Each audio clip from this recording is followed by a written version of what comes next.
नमस्कार, मी रत्नमाला.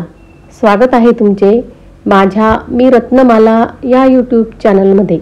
आज आपण बनवणार आहोत पारंपरिक तेल पाण्याच्या बट्ट्या. ही रेसिपी माझ्या सासूबाईंच्या हातची आहे. ती आज मी तुम्हाला दाखवणार आहे.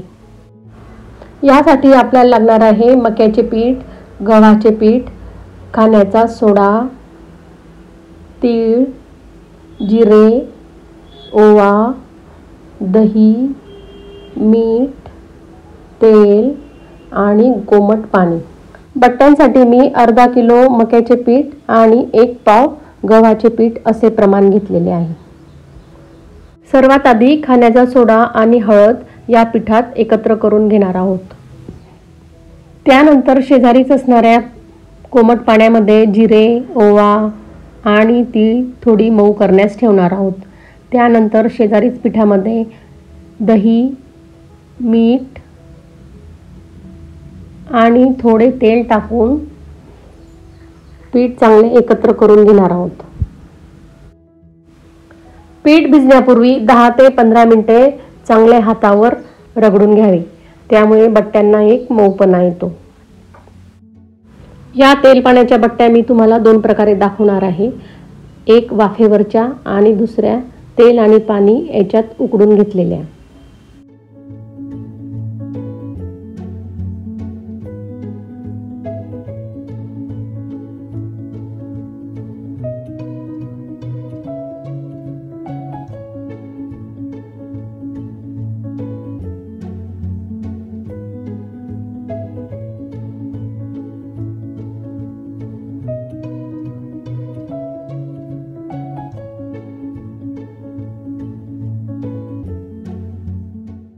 पीठ चांगले रगडल्यामुळे ते एकजीव होते आणि नंतर शेजारीच असलेले ओवा, जिरे, तीळ याचे कोमट पाणी टाकून पीठ चांगले भिजवून घेऊ. पीठ भिजवताना ते थोडे थोडे पाणी टाकूनच भिजवावे, म्हणजे पीठ मऊ होणार नाही. पीठ पोळ्यांच्या पिठांपेक्षा थोडे कडकच भिजवावे.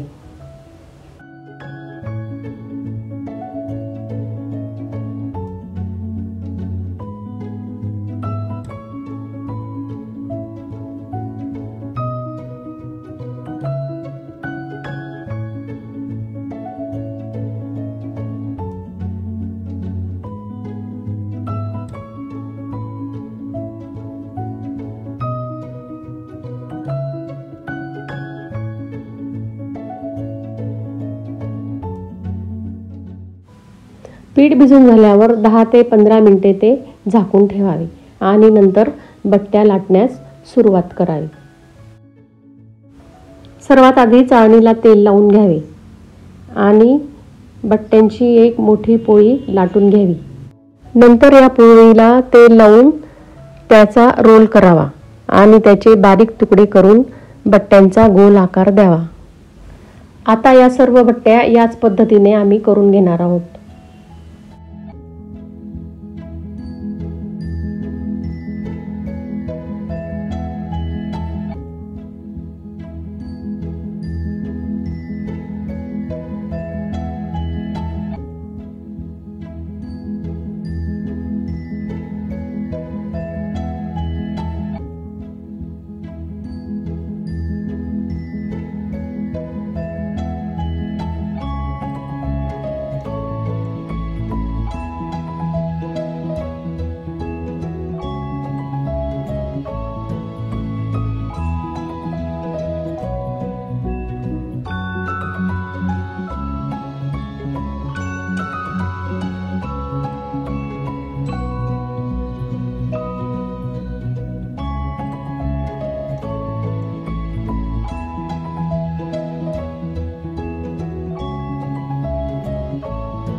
आता या सर्व बट्ट्या आपल्या तयार झालेल्या आहेत. आता मी या बट्ट्या 2 पद्धतीने तयार करणार आहे.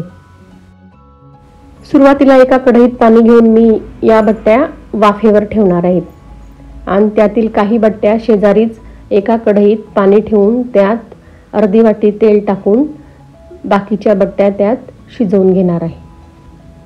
या पाण्यातल्या बट्ट्या पाणी संपेपर्यंत शिजू द्यायच्या आहेत. आपण बट्टीचे अनेक प्रकार पाहतो, त्यातलाच हा सोपा आणि अगदी साधा असा प्रकार आहे जो कमी तेलात आपल्याला तयार करता येतो. किंवा ज्यांना तळलेले आवडत नाही त्यांना तर हा एक उत्तम पर्याय आहे. कोणत्याही प्रकारच्या वरणाबरोबर या बट्ट्या छान लागतात. त्या तुम्ही नक्की एकदा करूनच बघा. आता शेजारीच असलेल्या कढईतल्या पाण्यातल्या बट्ट्या सुद्धा आपल्या शिजून तयार झालेल्या आहेत आणि कढईतले पाणी सुद्धा पूर्ण आटून गेलेले आहे. आता आपल्या या बट्ट्या पूर्ण तयार झालेल्या आहेत.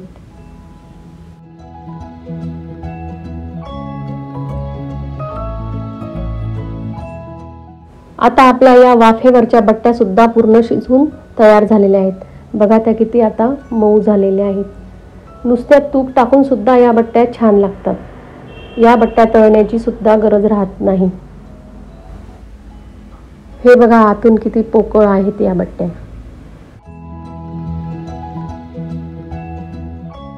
आता आपल्या कढईतल्या बट्ट्या सुद्धा तयार झालेल्या आहेत.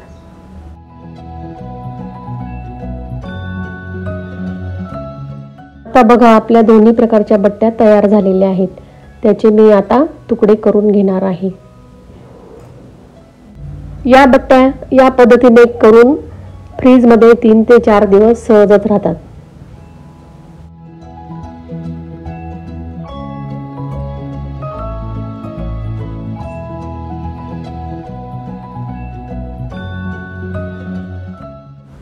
आता माझ्या बट्ट्यांचे सर्व तुकडे करून झालेले आहे. ते मी आता तूप टाकून शॅलो फ्राय करून घेणार आहे. या बट्ट्यात तुपात किंवा तेलात अगदी थोडा तांबूस रंग येईपर्यंतच हलके असे गरम करावे.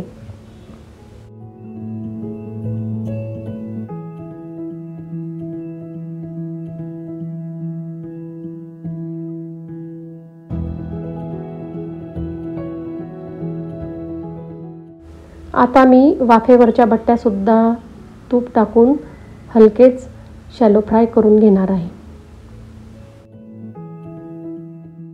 या पद्धतीने मी सर्व बट्ट्या शॅलो फ्राय करून घेतलेल्या आहे. तुम्ही सुद्धा एकदा या बट्ट्या नक्कीच करून बघा. कसा वाटला माझा हा व्हिडिओ कमेंट करा. माझा हा व्हिडिओ तुम्हाला आवडला असला तर माझे चॅनल लाईक करा, शेअर करा आणि सबस्क्राईब करा. धन्यवाद.